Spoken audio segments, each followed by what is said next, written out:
Oh, there's 10,000 shitty contractors for every one or two good contractors. So, I mean, you got to know where your leads are coming from. I always leaned in on software and automation. I think people overcomplicate the day-to-day activities that make you successful. You see, I always tell people I've never had an original idea. We're back with the Exit Rich podcast here. I am with, once again, Rich Bassett, the Barnacle King from South Florida, just moved to Atlanta with his family. He actually made a business out of cleaning the bottom of a yacht, and a nice business and a profitable business. And he is actually the first boat cleaner, yacht cleaner on Service Titan because I told you to. Yeah. Welcome to the podcast, brother. Thank you for being here. Tell everybody who you are real fast. We're going to jump into about scaling, how you scaled your business, marketing, how you manage your business, and some other things. Tell everybody who you are, Barnacle King. So I'm Richard, business based in South Florida, Miami to Palm Beach. And we are a commercial diving company that maintains yachts underwater. I don't like the word commercial because you're really not commercial. You're in home services, I call it. Yeah.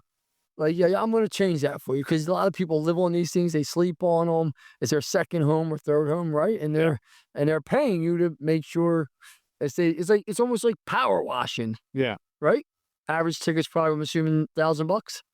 Average ticket? Yeah, Yeah. Between 250 and 1,000. 250 and 1,000. Okay, but you're doing it multiple times. Yeah. How many times do you do it? So they were done every 4 weeks. Every 4 weeks. That's a great business. Let's just say if we do, that's 4,000 a month.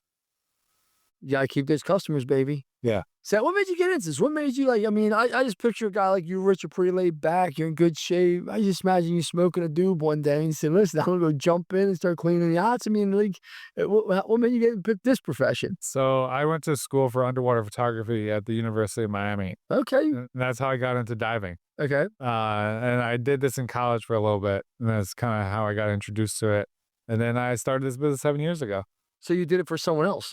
Yeah, for like a couple months. It was just like a side thing. But Did you know you were going to go out the business for yourself? Did you always know you were going to be an entrepreneur? Or you weren't sure because you got to college. I've been an entrepreneur since I was like 10 years old.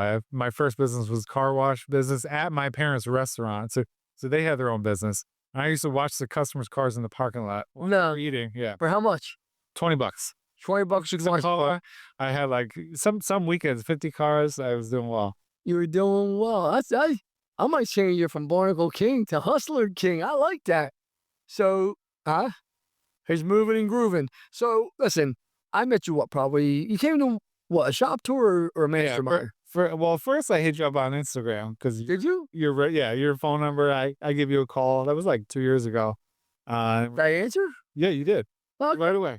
There you go. I do answer the call. And I was like, is this really Lance on the phone here? If the phone rings, I answer it and it comes through. You know, you talked to me for 10 minutes and we chatted. You told me to do a couple of things. I did it. And then I came out for a shop tour. And that's when our relationship really grew.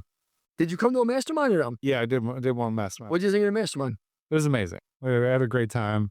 You guys were an open book at your masterminds. And you gave me tangible things to implement right on the spot. And it was a good. I'm assuming Service Titan was one of them. I had it before. Before I told you, Yeah. I remember me telling you get on it, and you're like, "Well, it worked for my business." I mean, it works for any business. I think, and you were like, "They won't let me on." And I'd be, "Oh, you were trying to get on it, right?" For about 2 years, I tried to get on Service Titan. I was previously with House Call Pro, and I was looking for something more robust and customizable. I wanted to get on there. I sent multiple requests, denied. I go to your shop tour. 2 weeks later, I'm onboarding. Yeah, I remember I shot a video. I was like, "Oh, come on, man! Like he understands it." I do believe the younger generation understands the hassle of technology. Understands it's not all perfect, but it's the best technology out there. Listen, I'm not putting down House Call Pro or Job New. I think there's a place for everyone, right? Like I just do. Yeah. I'm just fortunate. Service Titan has been very good to me and to my family. I've been able to sell 4 companies that were on Service Titan. So that's high impact for me, right? Yeah. I mean, so that's where I just look at it a little differently than most. What do you like best about Service Titan? I mean, I see the value in software. And it is, it's one of the higher end softwares, but it's with anything in life, the work that you put into it is the work you're going to get out of the software. And I love that it's customizable and it shows you a path to growth. Let's talk about growth. I remember you were kind of at the same, I remember the day we talked it was either mastermind or shop tour, and you're a nice guy, you're very reserved, and you were telling me your pricing, and you were telling me how many clients you had. I was like, "Hey, this guy got some real business. Like it's a legit business, right?" I said, "Raise your pricing by 10%. You look like you saw a ghost. You look you were out trick or treating and a ghost came around the corner and you shit your pants. You're like, I can't do that." Do you remember this Yeah, conversation? yeah. And I was like, "Yeah, you can." And I actually said, "You don't come back and ever contact me again if you don't." Do you remember this? Yeah. I said, "You're not going to lose customers." Yeah. Did you do it? Yeah, I did. And the reason I was so hesitant because I recently raised prices and I kept doing it, but you were like more and more. Like you could do more. Huh? And I could probably do more right now. You could. Did you lose any customers? No. You didn't lose one. What's the thing about that? And the problem is so many contractors believe people value price. They don't. They value an experience, being on time, doing great work. Like the average person rather pay more, Yeah. right? I mean, listen, Outback Steakhouse is the best steakhouse in the country. It is, in my opinion. Like I think it's the best actual quality steak. But it's not a great experience. Yeah. That's why you have Capital Grills, you have Eddie V's, you have these experienced places that you'll pay 3 times to 2 times more for the same damn steak. I bet you it's coming off the same butcher. I mean, Yeah. I don't know, but I'm just saying. But you're paying for the experience, you're paying for the ambiance, right? And people in homes want to know they can trust their contractor. They want to know they're going to be taken care of. And that's why, like I was telling you that, Rich. And how's it been going since? I mean, I'm assuming you're growing, right? Yeah, we're growing, but to that point, I have a lot of competition that's much lower price than me because they're uninsured and they don't have a lot of things that we provide.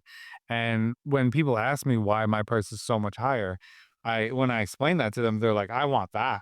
Of course we want that. Nobody Ye- wants to deal with the uninsured guy if something goes wrong, Yeah. right? Like, so I'll be very transparent. We had a subcontractor at one of our units that messed up someone's roof recently, right? They came back and they said, listen, it's going to be about $48,000 in damage. Hey, everyone. Thank you for joining us today. I want to give a quick shout out to our sponsors, Service Titan and Rilla, our technology of choice to helping us scale and grow our business and making sure all of our viewers have the technology to scale their business so when they want to sell it, they're able to. I said, fine, pay for it. We'll tell the subcontractor, file a claim, and we'll work it out together, right? Yeah. Subcontractor says, I quit. We're not going to do it. I said, okay, we'll just file a claim. We'll deal with the subcontractor later. Like, we have insurance. We're going to take care of the problem. Like, we're not going to leave a homeowner hanging. Yeah. But the majority of people will run from the problem. One of our subcontractors did, right? Like, Yeah. you can't do that. And that's why homeowners, I feel like they almost do it to themselves sometimes because they think everything's equal. They think it's like going to buy a Lexus. Yeah. Like Lexus made this car. There's 10,000 up. No, there's 10,000 shitty contractors for every 1 or 2 good contractors. Can you talk about that? Yeah, so I mean, to the insurance point, we carry longshoreman's workers' comp, which is extremely expensive, especially for divers. And most all contractors in my space don't have that, Of course. because of the price. But I explained to the customer that, the diver gets hurt underwater, which is very possible. Absolutely. They are 100% liable, that homeowner, and you're going to leave this person, this worker that you are trusting to work on maintain your vessel and your asset, and you're going to leave them high and dry because, Here's a question for you. Ever seen a shark? 100%. Really? Yeah. Did you shit your pants? No, I'm okay with sharks. You're okay with sharks? I've dealt with bull sharks. Oh, Yes, 100 face to face in open water. Yeah. really? Yeah, it's incredible experience. Man, you are a cool cat, man. You are calm. I gotta get some of this guy's energy. He is cool as a cat. What you call it, a bull shark? Bull shark. It's one of the most aggressive animals in the world. Man, you could put what's that called? A minnow? You could put a minnow next to me underwater. I'm running, like let alone a bull shark. So, talking about your growth in the last 2 years, what's your growth been like since you've been on Service Titan, since you've been in the mastermind, since you've done some of these things? What's your growth been like? So we've grown 30% year over year, pretty consistently throughout my whole journey here. But the things that I'm seeing now is just the KPIs and dialing in like per tag, per truck, Absolutely. making sure everything is dialed in and not just like this, like not a crapshoot anymore. You're making more money, ain't you? Making more money, but I'm just more aware of every aspect of the business and things like some certain levers that I can pull on more. If something's working or something's not working. Like now I've never had call tracking numbers, and now I have 60 call tracking numbers for every aspect of every Um, line, which is incredible. So I'm gonna assume, and yeah, I could be wrong. I'm assuming either associate or Camp Digital's doing your marketing. Yeah, so I'm involved with Sosa. Really high caliber. Yeah, listen. I tell people like, it ain't, like as soon as I start hearing certain triggers, I'm like, "Ah, okay, so I know you're with one of these two people. Other people that I tell people to go to, they do a very nice job. They care. I think it's hard to find digital agencies that care. Um, Talk to me about marketing. How important is marketing and your brand, Rich? It's everything. Okay. And that's one of the first thing we talked about on the first call. And you were like, I was like, I want to make more money. I want to make more revenue. You were like, okay, double your marketing, but It's really not that. It's not that hard. So I think people overcomplicate it, right? I think people overcomplicate the day-to-day activities that make you successful. You see, I always tell people I've never had an original idea, right? I just see things, I duplicate them, and I run to implement. I think that's like my superpower, right? I think you see my energy all the time. I'm always like, what's next? What's next? What's next? What's yeah. next? Right? I'm exhausted today. I think this is what, our 12th or 13th podcast, which is great, you know? Can you talk about, knowing your KPIs for marketing, that you got to know what's working, what's not, what dials to pull, and what are you doing for marketing and what's working best for you? So, I mean, you got to know where your leads are coming from and which ones are effectively working. I mean, I think a lot of people dump money into marketing and it's just spread across. And if they want more, they'll just dump more into all of it. You actually have to dial in and see which one is the most effective and put more into that. And then what we're doing, we've been super effective with Facebook video ads uh, and across Instagram and Facebook, really talking to the customers like from their perspective. And we've done all different types of models for that. And it's really working. It's connecting with homeowners. You know, you're a bright guy. How old are you, Phil? Let me ask you. 39. 39 years old. Now that you moved from South Florida to Atlanta, has that impacted your business at all? No, because from day one, always wanted to build a business that didn't run me and not just create a job for myself. I actually wanted to build a real business. So I always leaned in on software and automation and, having everything laid out. And so I can just send stuff to my techs from my phone or my computer.